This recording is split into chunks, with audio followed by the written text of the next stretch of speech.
In our celebration, in the name of the Father, the Son, and the Holy Spirit, Amen. the grace and peace of our Lord Jesus Christ, the love of God our Father, and the unity of the Holy Spirit be with you all. And with your spirit. To prepare ourselves to participate in the sacred mysteries, let us first call to mind our sins and humbly ask the Lord for His pardon and mercy.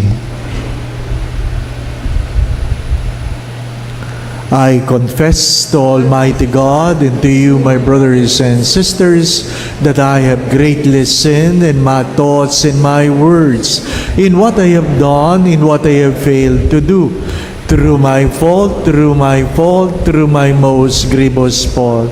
Therefore I ask the Blessed Mary, ever Virgin, all the angels and saints, and you, my brothers and sisters, to pray for me to the Lord our God. May Almighty God have mercy on us, forgive us of our sins, and bring us all to everlasting life. Amen. Lord, have mercy. Lord, have mercy. Christ, have mercy. Christ, have mercy. Lord, have mercy. Lord, have mercy. Let us pray. O God, who caused the minds of the faithful to unite in a single purpose, grant your people to love what you command and to desire what you promise, that amid the uncertainties of this world, our hearts may be fixed on that place where true gladness is found. Through our Lord Jesus Christ, your Son, who lives and reigns with you and the Holy Spirit, God forever and ever. Amen. From the Holy Gospel according to Matthew. Glory to you, O Lord.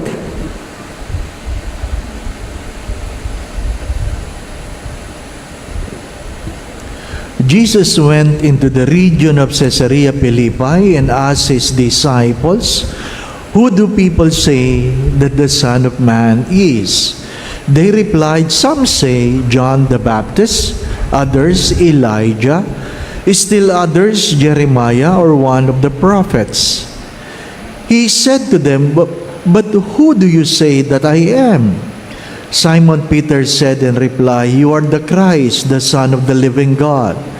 Jesus said to him in reply, "Blessed are you, Simon, son of Jonah, for flesh and blood does not reveal this to you, but my heavenly Father. And so I say to you, you are Peter, and upon this rock I will build my church, and the gates of the netherworld shall not prevail against it. I will give you the keys of the kingdom of heaven.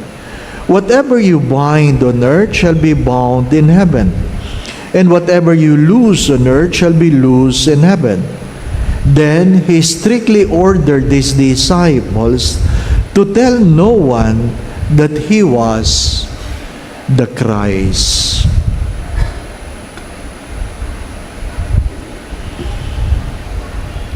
The Gospel of the Lord. Praise to you, Lord Jesus Christ.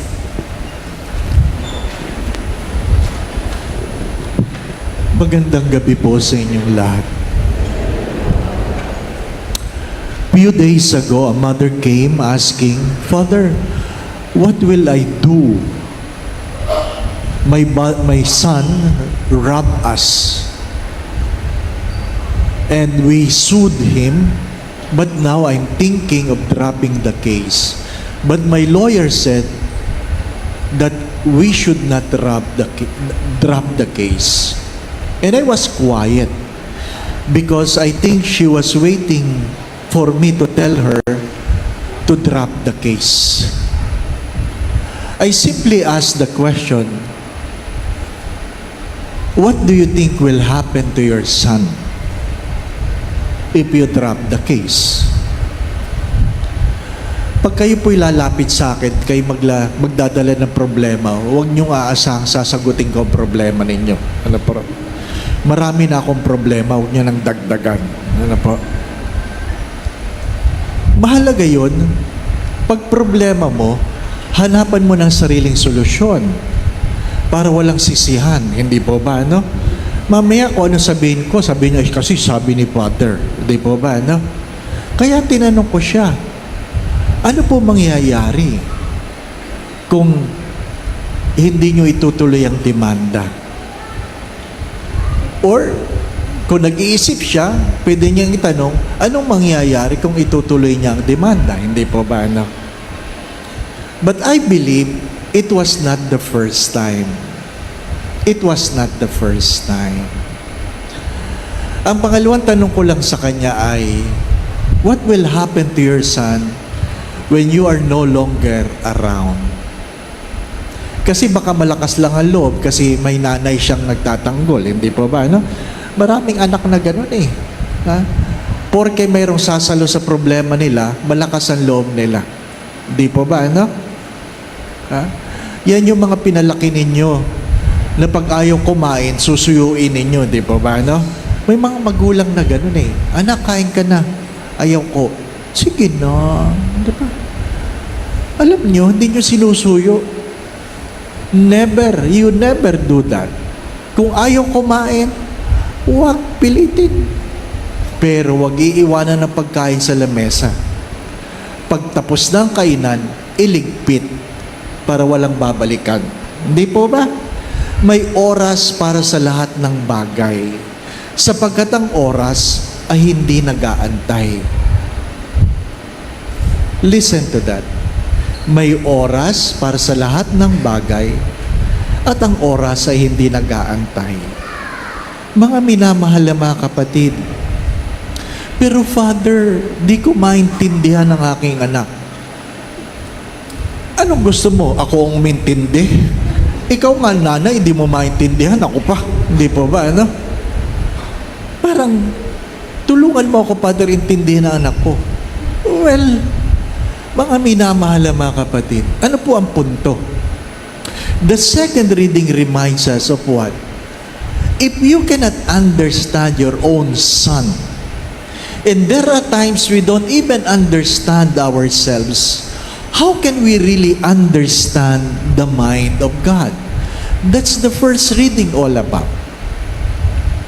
If you cannot even understand yourself, how can you understand the mind of God? When we are so limited with our thoughts, with our wisdom, with our vision, and God knows the beginning and the end, He knows better. Can you really understand the first reading in the gospel with the same context when God has given the key to a person? What you close here on earth will be closed in heaven. What you open here will be open in heaven. Can you really understand that? You're lying if you say you understand it. Marami tayong hindi naintindihan. Minsan may nag-post tungkol kay Descartes, isang pilosopo, di ba? Cogito ergo sum. I think, therefore, I am. Naalala niyo siguro yan. Kung hindi niyo naalala, tulog kayo nung college. Hindi po ba, no? I think, therefore, I exist. Ano kinagulat daw ni Descartes? Sabi niya, meron palang hindi nagtiting, nag-iisip, nag-i-exist. Maraming taong hindi nag-iisip. Bakit? Kasi kung tayo nag-iisip at nag-iisip tayo ng gusto, mas kokonti sana ang problema natin. Inuulit ko, kung tayo nag-iisip at nag-iisip tayo ng gusto, mas kokonti ang problema natin. Ang problema natin, mga minamahal na mga kapatid, napakaraming bagay sa mundong ito na hindi natin pinag-iisipan at hinahayaan natin ang ating damdamin na mga ibabaw sa mga bagay na ginagawa natin. At dahil damdamin ang umiiral, na alam natin na ang damdamin natin ay madaling mawala at pag ikaw ay nakapagbitaw na ng salita, habang buhay na yan sa kalooban ng iyong pinagsalitaan. Ano sabi nila? You keep your temper because if able to say some mean words while you are angry, and it will be too late to realize that when your anger are gone, the words you have said will remain. Nasabi mo na eh. Nasabi mo na. Hindi po ba? Kaya nga bago ka magsalita, isipin mo muna kung itong sasabihin mo, tama ba ito?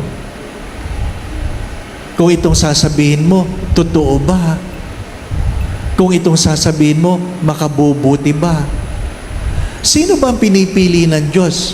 Yung matatalino ba? Hindi. Pinipili ba ng Diyos lahat ng malalakas? Hindi. Pinipili ba ng Diyos pogi lang? Hindi rin. Kasi wala na daw popogi pa kay Solomon. So namimili din siya ng pogi. Di po ba, no? Sa madalit sabi, hindi pinipili ng Diyos ang mga tanyag sa mundong ito. Sino ang pinipili ng Diyos? Yung mga taong may mabuting kalooban. People with right attitude. Palagi bang tama si Peter? Hindi.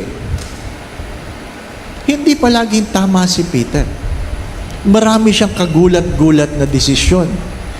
Pero, ang kanyang kalooban ay tama. Kaya nga, sana sa tahanan natin, tinuturuan natin ang mga bata at patuloy natin pinapaalalahanan ng ating mga sarili na piliin kung ano ang tama.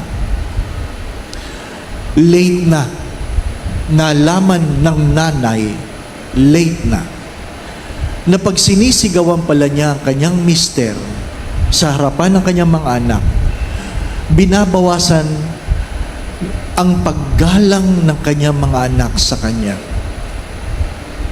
Late.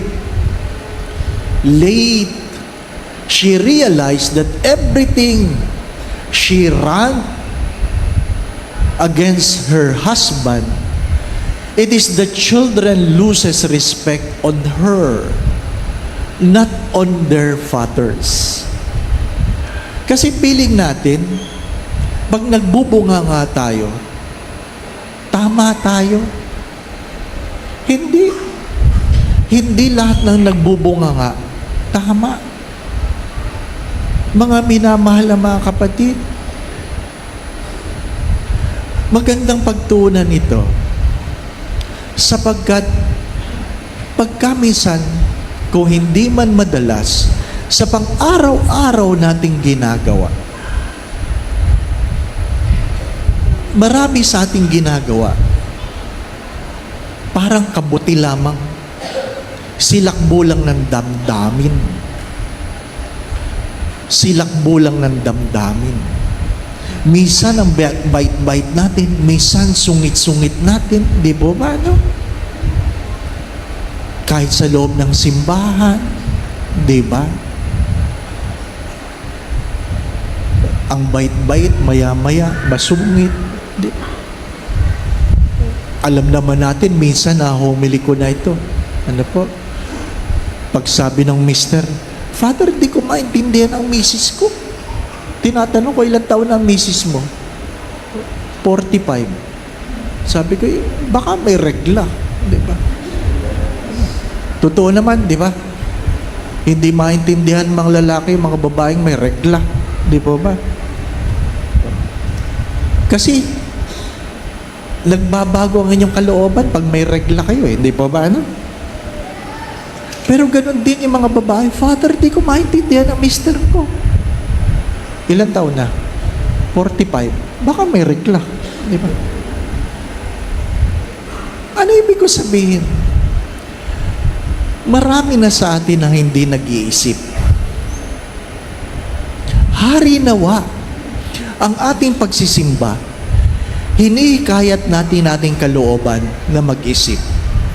Pero kahit kailan hindi ka pwede mag-isip kung hindi ka marunong manahimik. Hello? Kahit kailan hindi ka pwedeng mag-isip kung hindi ka marunong manahimik. Tumahimik ka muna. Tumahimik ka muna. Sabi ko nga, pag ako'y nagkakasal, pag hindi mo gusto ang ginagawa ng iyong asawa, huwag kang magwawala sa publiko. Tingnan mo lang siya. Ngitian mo lang siya. Gandahan mo ang ngiti para mapansin ka niya. Di ba, ano? At hindi siya nagbabago, huminga ka lang ng malalim. At ngiti pa rin.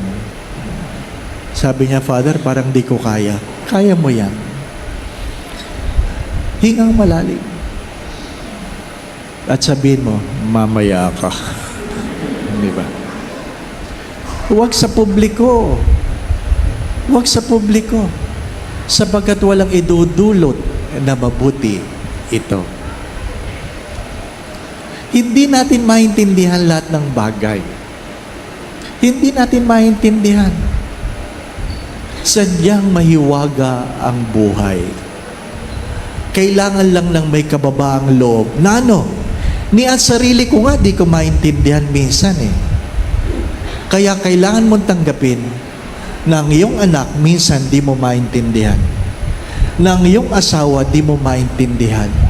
Na ang iyong magulang di mo maintindihan. Kaya nga, kung ang tao ay hindi mo maintindihan, ang Diyos pa kaya?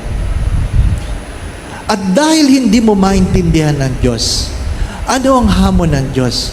Pwede ka bang magtiwala sa Diyos kahit hindi mo naintindihan? Yun ang tanong sa araw na ito. Pwede ka bang magtiwala sa Diyos kahit hindi mo naintindihan? Mga minamahal na mga kapatid, yun ang hamon ng pananampalataya. Kaya nga ang tawag natin, may pagtaya, pananampalataya. Tumataya ako kahit hindi ko maintindihan dahil alam ko na ang aking Diyos ay hindi nagsisinungaling, hindi nagkakamali, hindi pabago-bago, at higit sa lahat, wala na ako, Diyos pa rin siya. Ang hamon sa araw na ito, magtitiwala ka ba sa isang Diyos na kahit hindi mo naintindihan? And that is the grace we would like to ask from the Lord tonight. Lord, marami akong hindi naintindihan, pero nagtitiwala ako na hindi mo ako pababayaan. Sabi ng isang may cancer, lumapit, nagpa-pray over, sabi niya, Father, hindi ko maintindihan bakit ako may cancer. Of course, alam niyo, sasabihin ko, hindi ko rin maintindihan. Pero pag hindi ba naintindihan, susuko ako? Hindi. Pinaliwanag ko sa kanya, malungkot ka dahil may cancer ka, dahil iniisip mo, mamamatay ka na. Tama po ba? Kaya ka natatakot na ikaw ay may cancer dahil alam mong mamamatay ka. Ano lang ang sabi ko sa kanya? Lahat ba ng namatay may cancer? Hindi. Maraming walang sakit namatay. Inuulit ko. Natural na ikaw ay matakot dahil ikaw ay may cancer. At alam mo, ikamamatay mo ang iyong cancer. Pero alam mo rin ang katotohanan na may mga taong walang karamdaman, patay na. Bakit? Bahagi yan ng hiwaga. Ang hinihingi ng Diyos ay tiwala. Tiwala. Sabi ko nga sa kanya, alam mo po, last year, ang ganda ng blood test ko, ang ganda ng medical exam ko, sabi ng doktor, ang healthy ko. After 3 weeks, na-stroke ako. Kaya biro ko sa doktor, di na ako naniniwala sa blood test. You cannot really trust. Why? Because there are a lot of things we do not understand. Today, we are simply invited to trust God. Ano man ang pinagdadaanan mo, ano man ang problema mo, nanay, ano man ang pagkatakot mo, kuya, ang paalala lang ng Diyos ngayon ay, pwede ka ba magtiwala kahit hindi mo naintindihan? Amen. My brothers and sisters, in today's gospel, we are reminded about the enduring character of the church and her having to withstand the relentless attacks of the powers of hell. As children of the church, let us address to the Lord our prayer for her needs as God's family on earth. And every petition, let our response be, Lord, hear our prayer. Lord, hear our prayer. For the Holy Father, the successor of Peter, as the supreme shepherd of the church, may he constantly experience the guidance of the Lord and his protection against the forces of evil. Let us pray. Lord, hear our prayer. For our bishop, our parish priest, and all other leaders of the church, may they guide God's flock in exemplary faithfulness to the divine leader, so as to offer us inspiration and encouragement. Let us pray. Lord, hear our prayer. For our civil leaders and all other people in authority, may they constantly promote the good of the people through the enactment and enforcement of just laws. Let us pray. Lord, hear our prayer.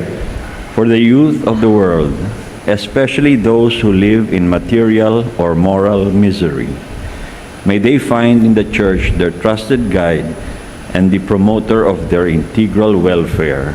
Let us pray. Lord, hear our prayer. Let us pray in silence for our personal intentions.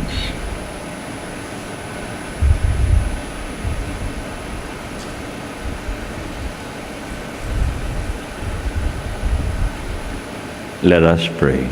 Lord, hear our prayer.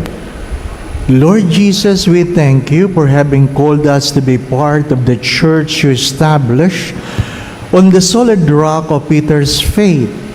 Preserve us in your service until we are gathered with the rest of your people in the glory of heaven to praise and worship you forever and ever. Amen. Who gain for yourself a people by adoption through the one sacrifice offered once for all, bestow graciously on us, we pray, the gifts of unity and peace in your church through Christ our Lord. Amen. The Lord be with you. And with your spirit, Lift up your heart. we lift them up to the Lord. Let us give thanks to the Lord our God. It is right and just. It is truly right and just, our duty in our salvation, always and everywhere, to give you thanks, Lord, Holy Father, Almighty and eternal God. For in you we live and move and have our being, and while in this body, we not only experience the daily effects of your care, but even now possess the pledge of life eternal.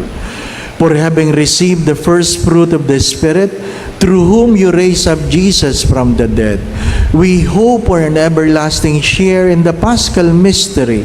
And so with all the angels, we praise you, as in joyful celebration we acclaim.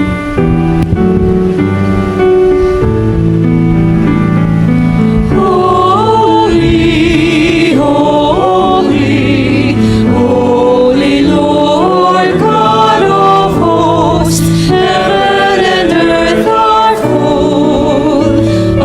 full of your glory. Hosanna, Hosanna, Hosanna in the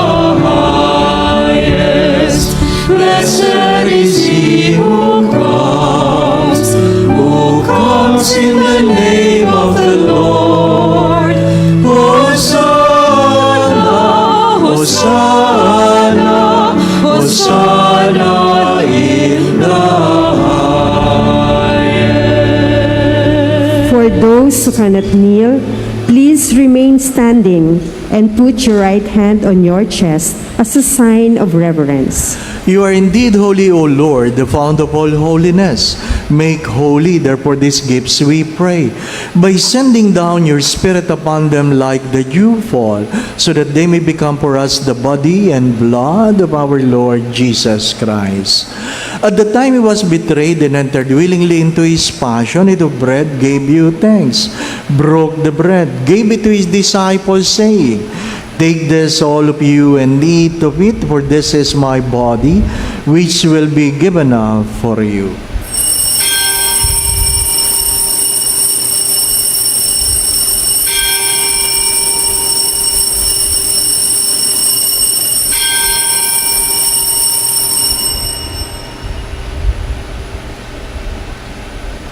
In a similar way, when supper was ended, he took the chalice and once more gave you thanks, gave the chalice to his disciples, saying, Take this, all of you, and drink from it. For this is the chalice of my blood, the blood of the new and eternal covenant, which will be poured out for you and for many for the forgiveness of sins. Do this in memory of me.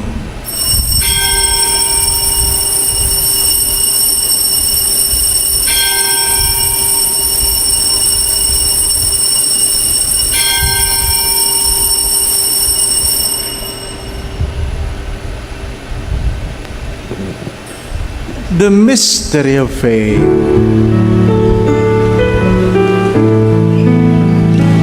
We proclaim your death, O Lord, and profess your resurrection until you come again. Therefore, as we celebrate the memorial of his death and resurrection, we offer you, Lord, the bread of life and the chalice of salvation, giving thanks that you have held us worthy to be in your presence and minister to you.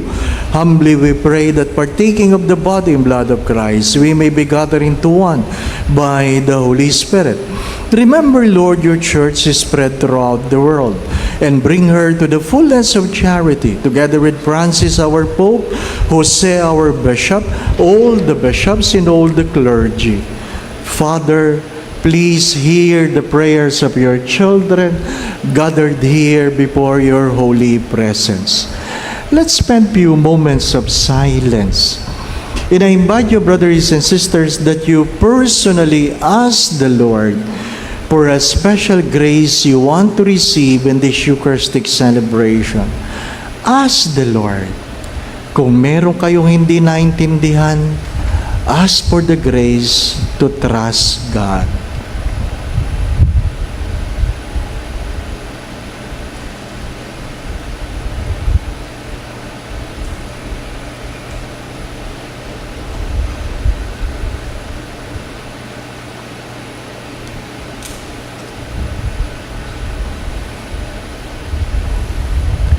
Remember also all our brothers and sisters who have fallen asleep in the hope of the resurrection, and all who have died in your mercy, welcome them into the light of your face. Have mercy on us all, we pray, that with the Blessed Virgin Mary, Mother of God, with Saint Joseph, our most chaste spouse, with the blessed apostles, with Padre Pio Petrocina and all the saints of Lisieux throughout the ages, we may merit to be co-heirs to eternal life, and may praise and glorify you through your Son, Jesus Christ. Through him and with him and in him, O God, Almighty Father, in the unity of the Holy Spirit, all glory and honor is yours forever and ever.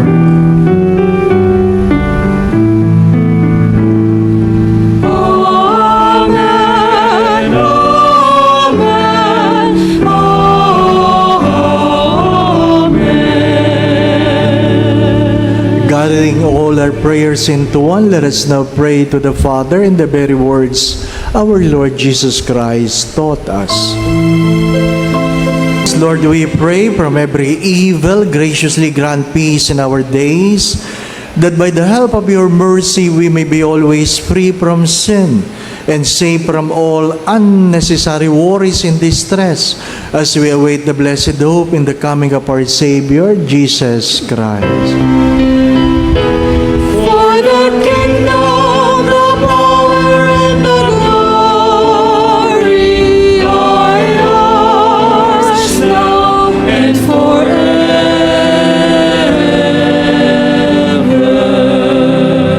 Lord Jesus Christ, who said to your apostles, "Peace I leave you, my peace I give you," kindly look not on our sins, but on the faith of your church, and graciously grant us peace within our hearts, peace in our mind, peace in our own homes and our own families, peace in our workplace, peace in our community, peace in our country and in the world, and grant unity in accordance with your will, who lives and reigns forever and ever. Amen. My dear brothers and sisters, the peace of our Lord be with you always. And with your spirit. Let us now bless one another by giving each other the sign of peace. Peace be with you.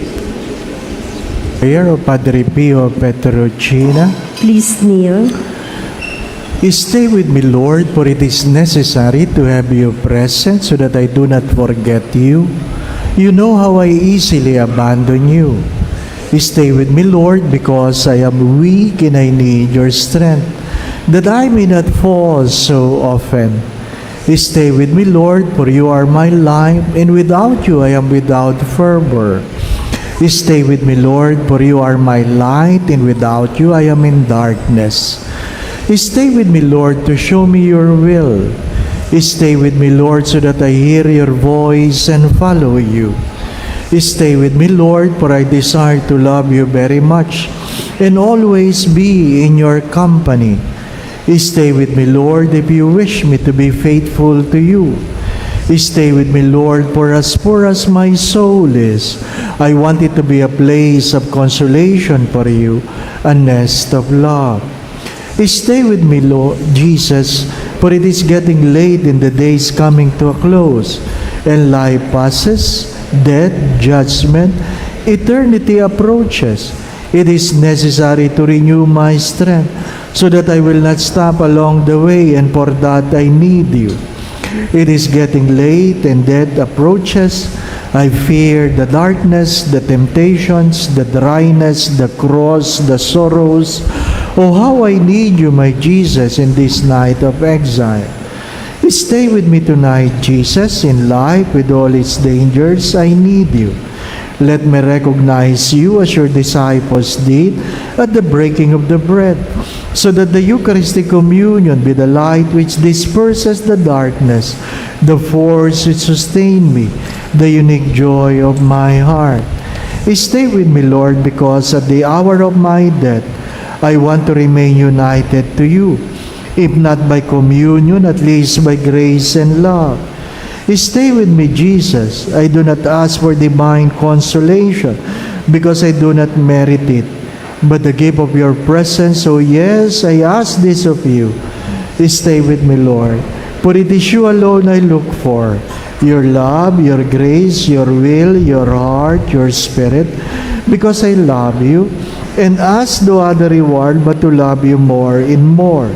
With a firm love, I will love you with all my heart while on earth, and continue to love you perfectly during all eternity. Amen. Let us pray.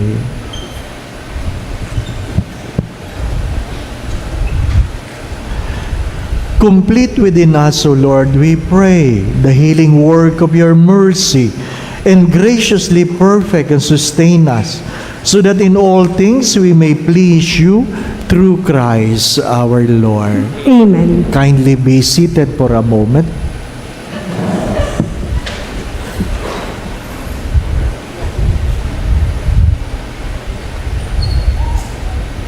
Magandang gabi po sa inyo lahat. Kami po ay mga missionary sisters, servants of the word. Ako po si Sister Lacey, na taga-Mexico po ako, pero hindi Pampanga, yung malayong Mexico. At ang kami po ay nag-evangelize sa mga barangay, parokya, at house to house po. Ang aming pong ginagawa is kumakatok po yun sa mga tahanan at nagsishare po ng salita ng Diyos. Kaso po alam namin na konti po ang mga misyonera at mga madre. Kaya kailangan po namin ng tulong nyo. Magiging misyonero din po kayo. Sabi nyo, sister, hindi ko kaya pumunta sa malayo katulad ninyo. Pero kaya niyong pong dalhin isang magazine bagong misyon sa inyong tahanan, sa inyong eskwelahan, sa inyong mga katrabaho. Ang magazine bagong misyon contains po 20 articles po na makakatulong po sa atin bilang mga Katoliko. Sabi ng mama namin, nung maliit pa kami doon sa Mexico, pinabasa po kami ng mga Life of Saints, mga encyclopedia. Sabi niya, Eren lo que leen. Ulitin niyo po, Eren lo que leen. You are what you read. If we read good readings, syempre, anong laman ng isip natin? Di ba? Ang puso natin, mabuti. So, that's why we invite you to give us an opportunity to enter your homes through this magazine Bagong Misyon. Isa sa mga articles po is, bakit po sa ngayon maraming po mag-asawa ay madali maghiwalay? Hindi ko sasabihin bakit, basahin nyo na lang. At ano po yung mga solusyon? Ganon din po isang article for the youth, how to manage our emotions, especially anger. Marami po mga kabataan, ang sabi po nila, nagde-depress po sila. Pero baka galit sila, dinadala po sa depression. So, meron din po kami mga articles for the kids so they can know the Word of God through comics. Ang donation na hinihingi po namin para sa magazine is only 60 pesos. Sa pamagitan ng 60 pesos na ito, marami pa po mga tao makakatulong po at marami po mga gawain ng misyon ang tinutulungan po ninyo. So, andun po yung mga kapatid kong mga madre, lahat po sila Mexican sa ngayon. At bago pa sila, kaya i-Englishin nyo na lang o Spanish para maintindihan po nila. So, maraming po salamat po. Thank you po for a day po.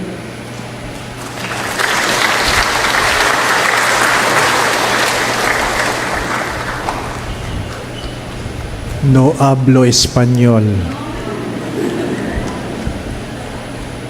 Tinanong ko si sister, ilan pa yung magazine? Sabi niya, 100 pa. 100 pa daw yung hindi nabebenta. Pwede ba bilhin nyo na yon? 100, sister? Bilhin nyo na. 60 pesos lang ang isa. Hindi ko maintindihan bakit pinabibili ako ni Father. Okay lang yun. Hindi mo maintindihan ngayon. Ano po? Pero bilhin mo na. Ano po? Para wala nang iuwi yung mga madre. Sa Tayuman pa yan uuwi. Malayo pa. Ano po? Magbibit-bit pa yan ng magazine. Ano pa? Pakibili, 60 pesos. Ano pa? 120 ang dalawa. O ano pa? 180 ang tatlo. O.